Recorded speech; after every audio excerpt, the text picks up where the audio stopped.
I'm not even going to do a cold open for this one. I figured, considering there was no cold open that was written.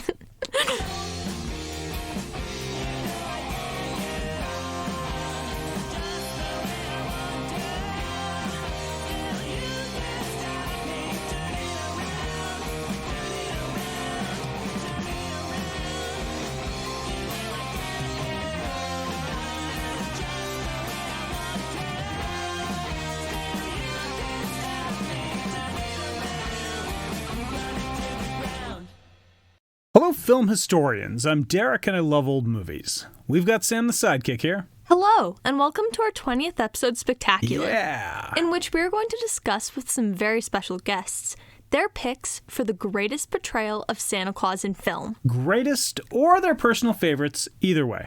For a lot of people, that would be the same thing. Oh, for sure. When it comes to evaluating things that people love, it's natural to define my personal favorite as the best ever. That's just fandom. Really, it's about finding what's the best to you, not necessarily an objective best. Okay, I have a feeling this is going to be a lot of fun. Let's get down to business. Yeah, so first off, please take a moment to like, subscribe, and share. That's like giving us your personal endorsement that we are worth a listen, and we really appreciate that.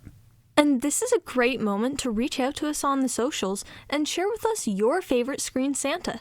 Send us a comment or a message. It would be great to hear from you. Let's tell them how they can do that. You can find us on the Facebook. I Love Old Movies, the podcast. Or the Instagram. I Love Old Movies, the podcast. Or the Twitter. At ILOM podcast. Or with a good old-fashioned email. I Love Old Movies, the podcast at gmail.com. All one word. Now, we aren't doing an actual review this week, since we are doing a panel show, and that means the 18 films we have reviewed as part of Season 1 of the podcast are all done and in the bag. And next week, for our season finale, we will be recapping our recaps, as it were. As it were, sir. And that will give us a chance to rank order the films we have looked at, put them in an order from first to worst in terms of how much we enjoyed them, how well made they were, and how much fun they were to talk about. We will be sharing this list next week as we bring Season 1 to a close. Where will your favorite wind up on the list? You'll have to listen to find out. And that will be that.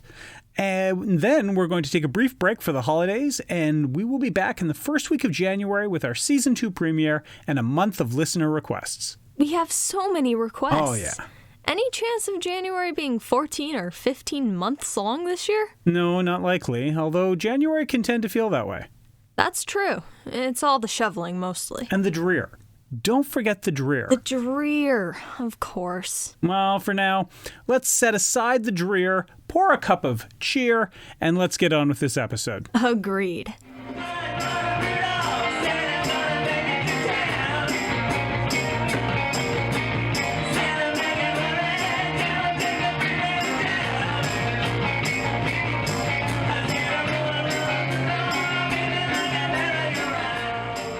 We have 4 guests joining us today, so let's talk a bit about them. Absolutely.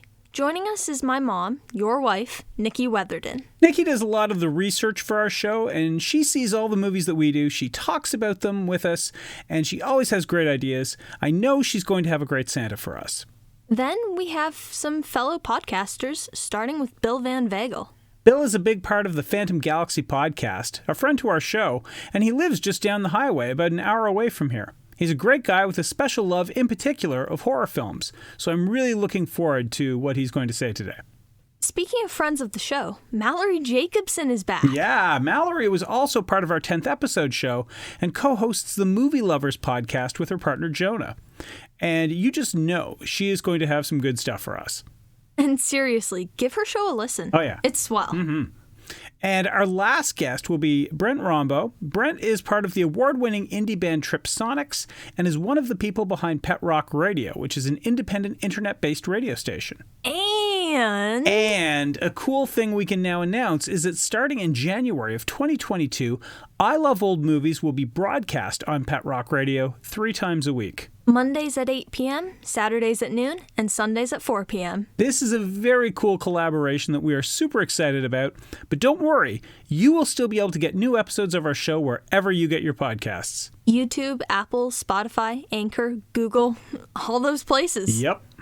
We will link everyone's stuff in the episode description, so please check them all out. Give them some love and tell them the gang over at ILOM sent you. All right. Should we get down to business? Absolutely. For those who observe Christmas, there may be no more universally recognized and accepted icon than Santa Claus. For many people, Santa is our introduction to the world of magic, a fantasy made flesh, and of the infinite possibilities that become imaginable in a world that features an all-knowing, all-seeing, all-generous gift giver. Santa Claus becomes part of the tradition of celebrating. The anticipation of his arrival lasts weeks and is punctuated by decorations, books, music, and of course, movies. Good behavior is encouraged and hopefully rewarded. Most young children believe in Santa without reservation. They can do that because their vision of the world is different than an adult's. But even as pragmatism and realism and logic begin to cloud a young person's way of thinking, clinging to the belief, then the hope, and finally just the wish that Santa exists, perhaps stretching it out for one more year, just one more. That's part of growing up for every child. And there's no parent that hasn't been asked at some point, is Santa real? Do you remember when you asked me that? I do. Do you remember what I told you? Yes. You said, absolutely, Santa was real. But Santa wasn't what I thought it was, and it was better than I could imagine. I stand by that. It's honestly a really good description, because it can mean anything to anyone. It's customizable for an individual. There's a lot of diversity around how Christmas is celebrated, not only around the world, but from home to home. Santa has always been in our home, and always will.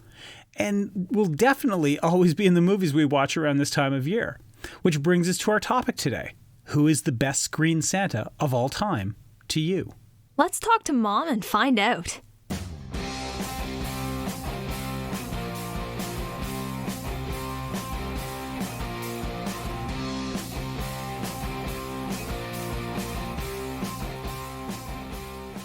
All right, we are here with Nikki Weatherden from, well, our family, and also from our podcast where she works behind the scenes as our one-woman research department. Hi, Mom. Welcome back to the show. Thanks for having me. It's always great to be here. Well, thank you so much for joining us for our 20th episode. You've heard us talking about it enough. All the talking. So much talking. The talking just never stops. It really doesn't. And of course, today what we're talking about is we're discussing our picks, our choices really for our favorite on-screen portrayals of Santa Claus. And you were telling us earlier at dinner who you've chosen, and it's a good one. So tell us all about it. Take it away. Okay, so my all-time favorite on-screen Santa Claus is The Grinch and How the Grinch Stole Christmas. I love The Grinch. I always have, always will. Watch that cartoon every Christmas, pretty much my whole life. I love it so much. I actually have a copy of How the Grinch Stole Christmas in Latin. So yeah, I really love that guy. So in the movie, there's that scene. He's stealing all the Who's Christmas, all their food, all their decorations, the trees, the presents, everything. And he gets confronted by one of the Who's, little Cindy Lou Who. Right. That's the why Santa Claus why moment. Exactly. And I just find that this scene is almost the epitome of a belief in Santa Claus, as she believes this is Santa Claus. He's clearly stealing everything. And he just feeds her all this BS about what he's doing. And she believes it all. That belief in Santa Claus is just so pervasive. And even the Grinch himself kind of protects the mythos of Santa because he doesn't tell her the truth. He could do anything he wants. She's a tiny little child. He's clearly in charge. Even he goes along with Santa and he's doing good things and she should get back to bed. And even he feeds into it. Right. He tells her the story about fixing the tree. Exactly. And, yeah, so he plays up with the whole myth himself.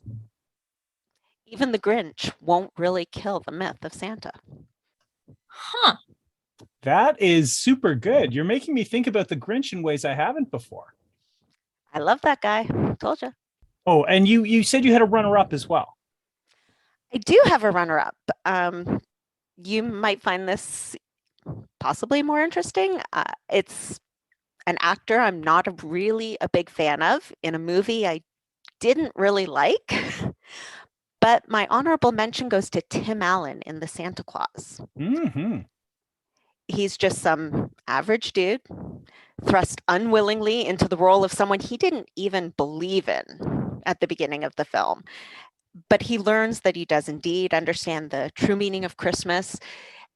And it shows you that it's in all of us. We are all Santa Claus. Wow. That's I had not thought of it that way before. that is profound. And maybe I'm not supposed to get that from that movie. I'm not sure if profound, deep theories are supposed to come out of that comedy, but it's kind of what I took out of it. He didn't want to be Santa Claus. He didn't believe in it. He found that spirit anyway. Yeah. And it's something that we can all achieve. We don't all become a magical being, but we can all achieve that spirit of what Santa's all about. Exactly. I don't think the magic made him believe in Christmas. He Right. still didn't want to do it. He just finally realized how wonderful Christmas is, and it's about people and love, and Yeah. we all have that. We don't need magic. That is the magic. It is the magic. There you go. It is the magic. Well, that's awesome. That's awesome. You've got me totally now wanting to go back and watch that movie as well. Yeah, great picks. I've definitely got a bunch of things I want to go and watch again. Thank you so much for being a part of this. It has been great, as always, having you on the show. Okay. We'll talk to you soon. Like probably later. Yeah, later this evening.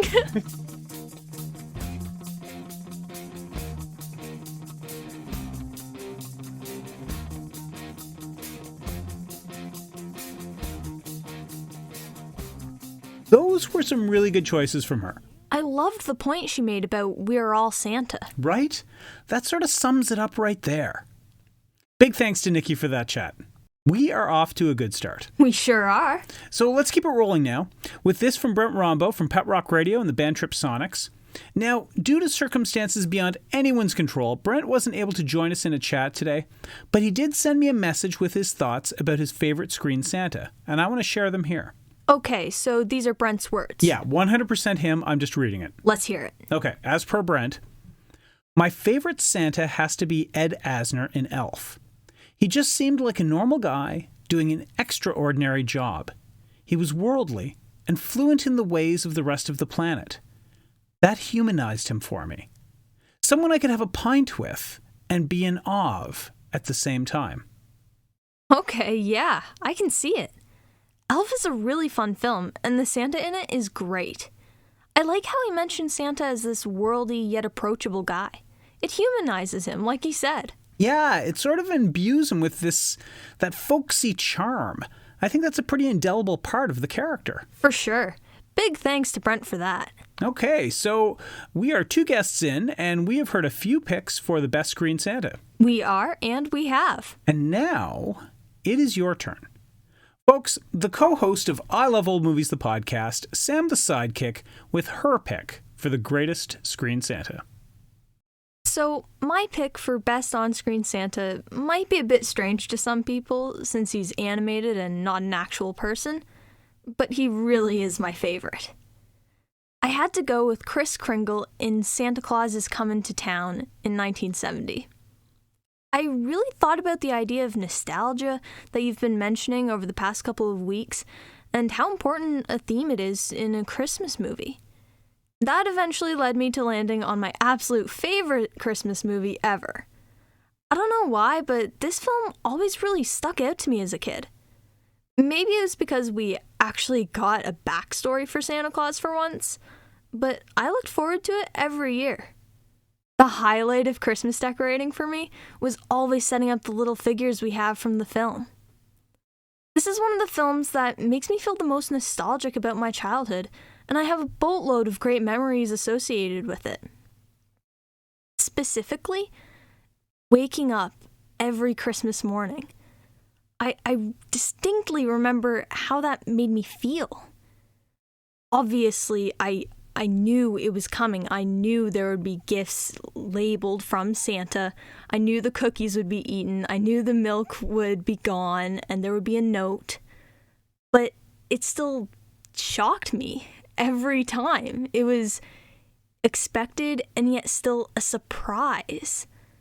And it was such a great, really happy moment every morning coming down the stairs and seeing all that.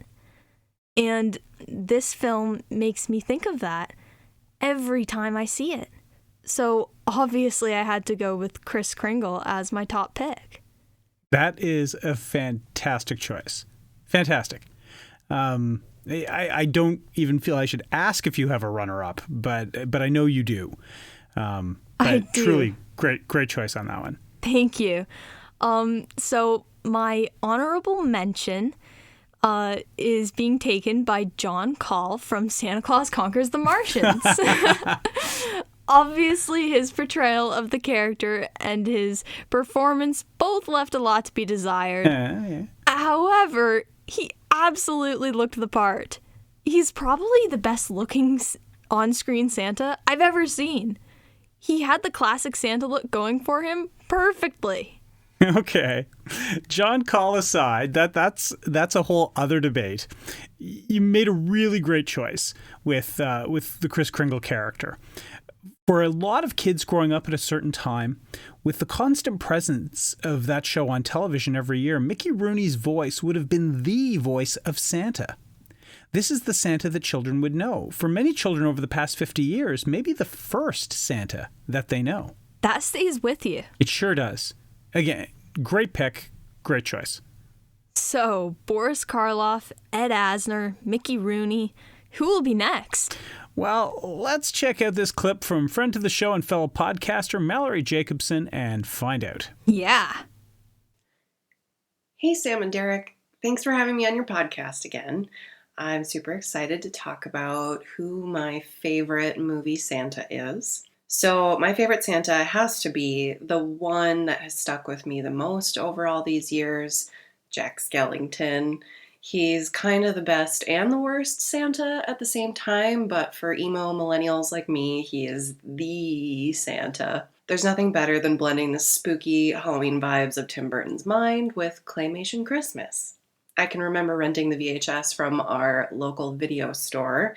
My hometown in central Minnesota is so small that we didn't even have a Blockbuster. It was just this locally owned place that, of course, is not even there anymore. I think after I wasted enough of our money renting it, my mom bought me our own copy, and it was one of those VHS tapes that came in the oversized plastic cases that Disney VHSs came in, but it was black, and I always thought it was so cool. I always have considered The Nightmare Before Christmas to be more of a Christmas movie than a Halloween movie, but I do agree with the sentiment that it is both. If you're a fan, I highly recommend the episode of The Movies That Made Us on Netflix about it. Lots of super fun behind-the-scenes footage and stories, like how Danny Elfman did all the demo vocals for Jack, and Tim Burton didn't think that anybody else could do the songs justice quite like Danny could, so Danny Elfman agreed to do the singing, but his voiceover work wasn't so awesome, so they got Chris Sarandon, who played Prince Humperdinck in The Princess Bride, to do all of Jack's speaking parts. I just think that's such a cool little fun fact about the movie for a character that's so beloved, you know, to really break it down into two well-known actors voicing him is pretty cool. If you're a Disney nerd like I am, you know that, like most Disney princesses, it's not the same person singing as it is speaking, unless we're talking about Jodie Benson, who is perfect and did it all for Ariel. But I just always think it's really cool that Jack is made up of these two really awesome dudes. And the song, What's This, is just synonymous with Christmas for me, and it seriously wouldn't be Christmas without Jack Skellington around during the holiday season to be both the best and the worst Santa ever. Thanks again for having me back. Love your guys' podcast, and I hope you have a happy holidays. Mallory. She always brings the goods. Absolutely.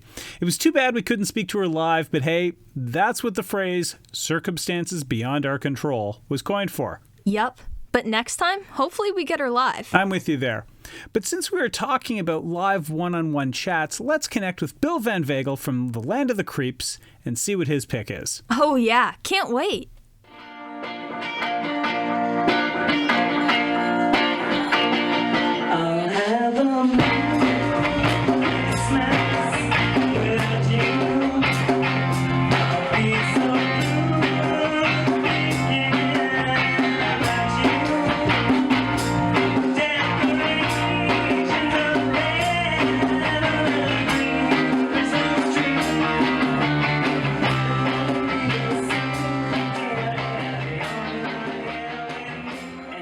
All right, we are here with Bill Van Veghel from the Phantom Galaxy podcast. Hi, Bill. Welcome to the show. Well, thank you very much, Sam and Derek. This is wonderful to be on. I'm honored. I've been listening to you guys for a while. In fact, this morning while I was photocopying tests, I was listening to your Santa Claus versus the Martians episode. Oh, that's destined to be a classic, that one for sure. Absolutely. Well, thanks so much for joining us for the 20th episode. Our big milestone. And I know, Bill, that you have involvement in a few podcasts. And it's crazy to me to think that we just live down the road from each other as far as these things go. Can you tell our listeners a bit about yourself and the shows that you're part of? Sure. My name is Bill Van Veghel. I've been podcasting, about 4 years now. I'm a co-host of two largely successful podcasts, one being the long-running Land of the Creeps with Greg Immortus, and Dave Dr. Shock Becker. We talk all things horror. Our episodes, to compare it to I Love Old Movies, which are about half an hour, ours are a minimum of 4 hours and can go up to 6 hours long. And our fans can't get enough. They want them to go longer, but we need to get to bed. And Phantom Galaxy is one that with my partner, Nathan Bartlebaugh, and we have many different co-hosts because we cover topics with science fiction, fantasy, horror, anime, music, books. We're kind of like the Russian nesting dolls of podcasts. So if you want to check out Land of the Creeps, it's landofthecreeps.blogspot.com. Phantom Galaxy is phantomgalaxy.podbean.com. I'm sure Mr. Derek and Sam will put the links in the notes, and we love for have you guys all give us a listen. We have Facebook pages, we have connections on Letterboxd and everything. So give us a listen, but I am really interested in this topic. So why don't you guys let the audience know what's coming on in this conversation? Absolutely. And I'll just clarify, we will absolutely put your links in the description of the episode. So if you want to find out more about those podcasts, you can check them out there. And of course, today we are discussing our picks, our choices, if you will, for our favorite on-screen portrayals of Santa Claus. And we know you've got a good one. We just know this. So take it away, Bill. Tell us about your favorite on-screen Santa. Well, I want to start this off by saying I love the holiday season, but I'm not always a big fan of the accoutrements with Christmas. In terms of Christmas music, quite frankly, annoys me. So I don't listen to it all that much. And my favorite Christmas carol, nobody ever knows, which is Good King Wenceslas. Nobody ever knows that one. So I do enjoy Christmas movies, but usually with a bit of an edge to them, either comedically or action-wise. We can get into the whole, is Die Hard a Christmas movie or not, or horror/sci-fi, because that's kind of the angle I come from. I'm sure a lot of your guests come on and they choose more of the traditional stories or the cartoon. I come from a sci-fi horror angle or an 80s comedy angle. So I'm pretty sure the portrayal of Santa Claus is not one that any of your other wonderful guests have. Mine is from 1980s Christmas Evil, or originally titled You Better Watch Out. The person who portrayed Santa Claus is Brandon Maggart. Now, the IMDb synopsis of Christmas Evil is: a toy factory worker, mentally scarred as a child upon learning Santa Claus is not real, suffers a nervous breakdown after being belittled at work and embarks on a Yuletide killing spree. So this isn't a portrayal of Santa Claus in the truest form where he's up in the North Pole. This is an individual who's, I'm going to guess, in his mid-40s, who has a mental crack after being belittled at work and portrays Santa Claus in the most devious of manners. He's an unconventional Santa. He's a worker at a toy factory and he's in management. He's a little bit perverted. He's got an overbearing brother and he keeps lists of kids in the neighborhood who are naughty or nice. He gets personal and professional pressures that makes him flip. His brother is a little overbearing. At work, they give him a lot of heck. And all of a sudden, one day, he just snaps. And it's almost reminiscent of Jack Torrance in The Shining, where there's that moment where Jack kind of goes to the other side. Well, Brandon Maggart goes into the other side and he makes himself a Santa Claus outfit. He sews it up. He's got a big shaggin' wagon, Econoline van that becomes his carriage per se. And he's always trying to look out for the kids. So he brings them the toys from the factory and gives them to the orphanages and the hospitals. But he also goes out and kills those that he thinks deserve it and kind of got in his way. So this isn't one to show your 5-year-old when you're discussing Santa Claus movies, but it is for the 25-year-old once they're in bed. I was going to say, have either of you seen it, heard of it, know of it? That is not one that we have seen. I have certainly not heard of it. So who directed that, Bill? That was directed by Lewis Jackson. Now, I'm just looking up Lewis Jackson here. You know what? He didn't have an extensive directorship. He had 3 movies, and this was the 3rd of them. So I don't know. The career killer. This is the 3rd of 3. The other actor in the movie that you might be aware of is Jeffrey DeMunn. And Jeffrey DeMunn, if you've watched The Walking Dead, if you've watched The Mist, if you've watched The Green Mile, Jeffrey DeMunn shows up in The Hitcher. He's one of these career character actors that when you see him, you're not going to forget who he is, but he often fades into the background. Right. One of those, that guy kind of. That guy. Yeah. That, he's like, if you watch a Seinfeld episode and you see a guy, he's that guy. Yeah. Now, the other interesting thing about Brandon Maggart, which you and Sam might not know, he was in Brian De Palma's Dressed to Kill. He was in The World According to Garp. His son is actor Garrett Maggart, but his daughter is Fiona Apple. Oh, the singer. Yeah. So it's a role that, I mean, I've got a dark sense and appreciation for movies as a whole. And there's just something about this, like everybody sees Santa Claus as this big, happy, jolly guy. And for 99% of the time, that's, the way he should be. But sometimes I kind of like that darker side. And this one will get you to the darker side. So Sam, you're probably old enough to handle this. And I think that Dad will enjoy this film. Well, that was excellent. That was really excellent. Yeah, great pick. I definitely want to see that now. Yes, and let's just say at the beginning, there are certain acts put to Mrs. Claus that shatters a young Brandon Maggart as a 6-year-old. This, the way you're describing it, it sounds like they took, even in advance of, I'm thinking of the film Falling Down with Michael Douglas. And I'm imagining that character, but with Santa Claus, as that guy that's just gone too far, pushed too far, and has that breaking point. Yes, very much. I mean, he's got life pressures. He's kind of got a precondition towards things that happen to him that make him crack, and he just got pushed over. And it's kind of interesting. He has a list in his apartment of the kids that are naughty and nice, and he spies on the kids in the neighborhood. And he knows, and he kind of looks like a creeper, and he is, but he knows which kids are genuine and which kid. There's one kid that likes, I think, Pentos magazine, and he's the bad guy. But the kid that wants the toy, he's the good kid. Like, he's got this whole sensibility of right and wrong and morality in his skewed outlook on life. We were talking about this the other day about how when a character is a villain, if the villain believes they're coming from a position of moral authority, they become much more compelling and rounded as a character.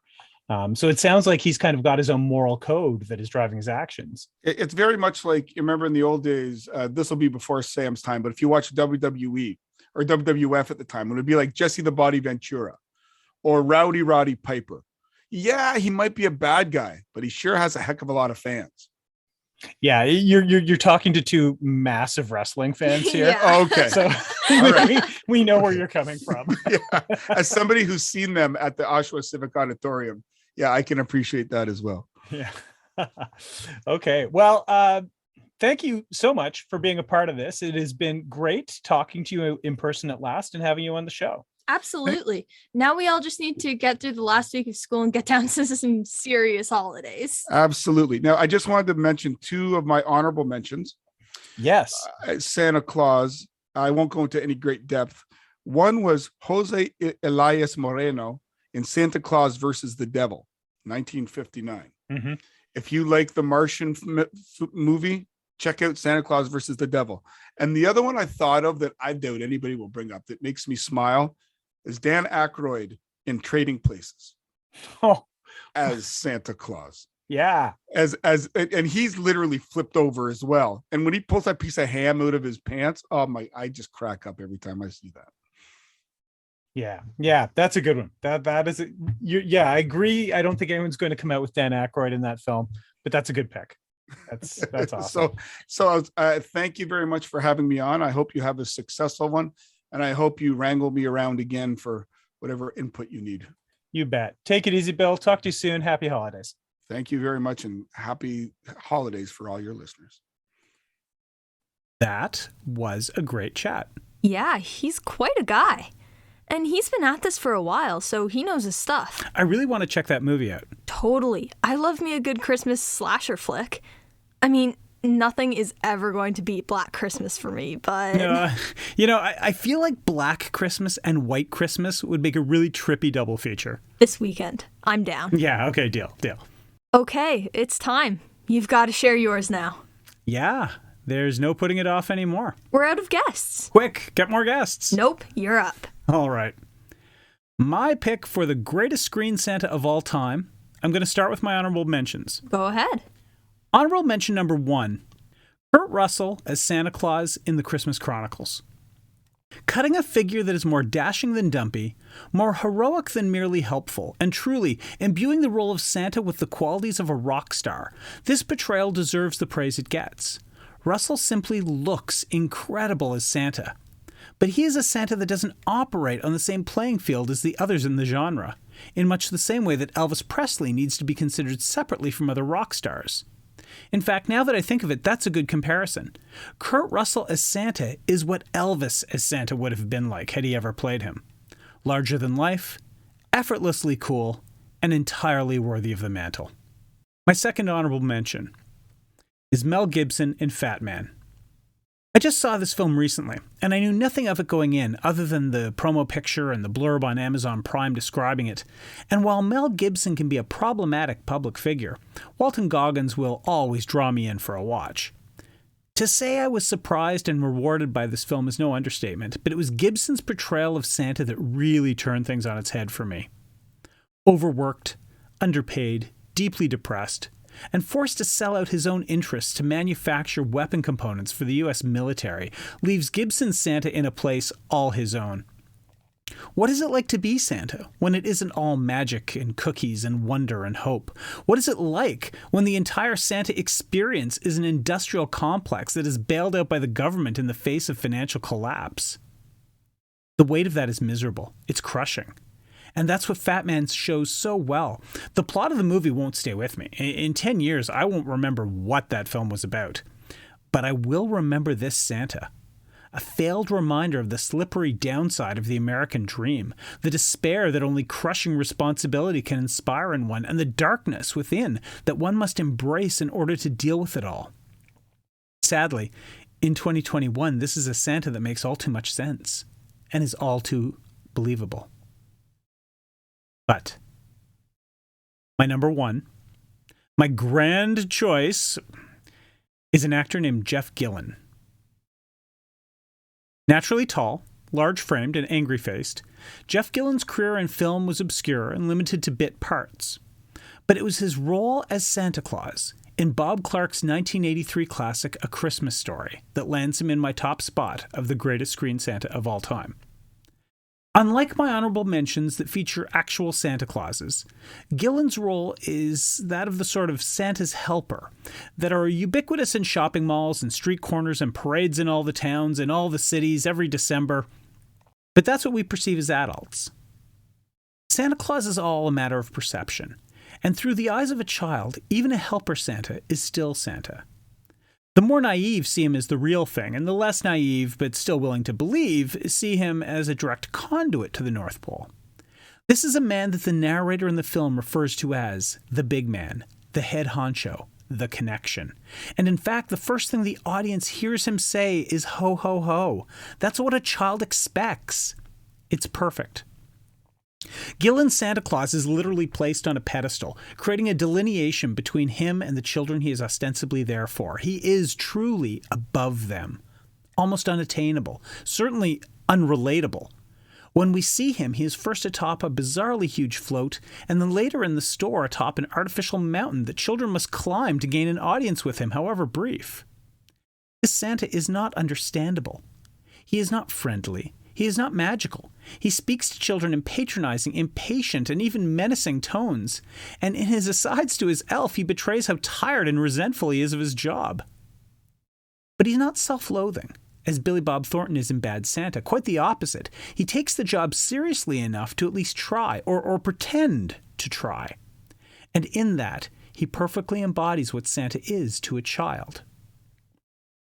We've all been there. Or know someone who has. They love Santa. They love seeing him in books. They love writing him letters and leaving him treats. But once confronted with him live and in person, the fantasy made real, the frequent result is tears. Santa Claus is terrifying in person. The large body, the large face, the loud voice, the overwhelming costume. Someone said once, never meet your heroes. I wonder if they were talking about children meeting Santa Claus. And if they weren't, they should have been. In Gillen's portrayal, the usually jolly phrase of ho ho ho becomes confrontational and intimidating, more of a challenge than a welcome.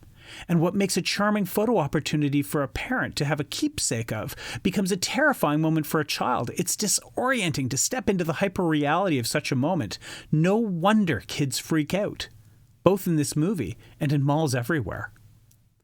But at the end of it all, Santa represents hope for children. Hope for a joyful Christmas morning with all the right presents under the tree. No matter how scary he might be, he's still the guy with the sack full of presents, right? Not in Gillen's hands. When Ralphie overcomes his social paralysis enough to make a last-ditch plea for the BB gun, Santa crushes that moment, destroying hope, as he matter-of-factly says, "You'll shoot your eye out, kid." Which is metaphorically as much a boot to the face as the actual boot to the face that follows.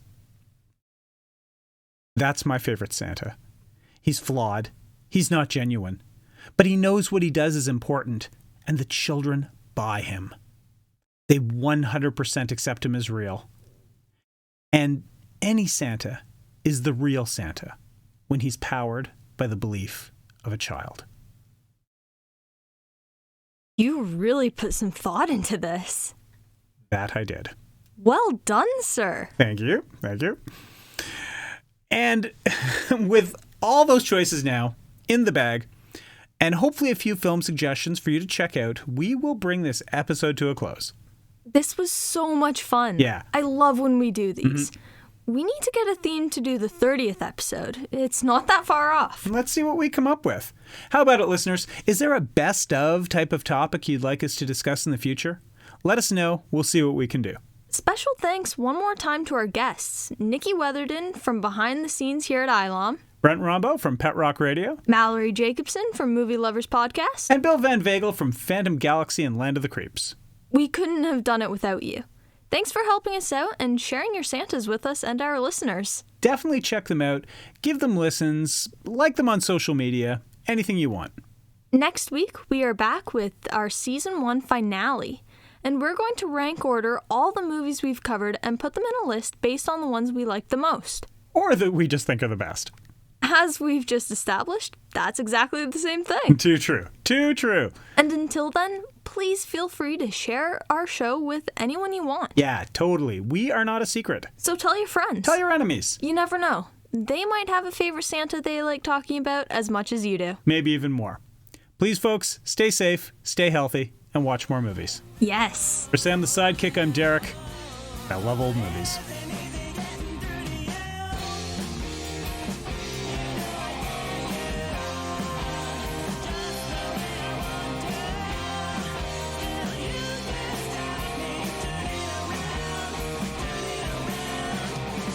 Additional research for I Love Old Movies, the podcast, is done by Nikki Weatherden. Audio clips come from freefx.co.uk. Images are used through the provisions of fair use, and our theme song, Burning Bridges, is by The Crocs.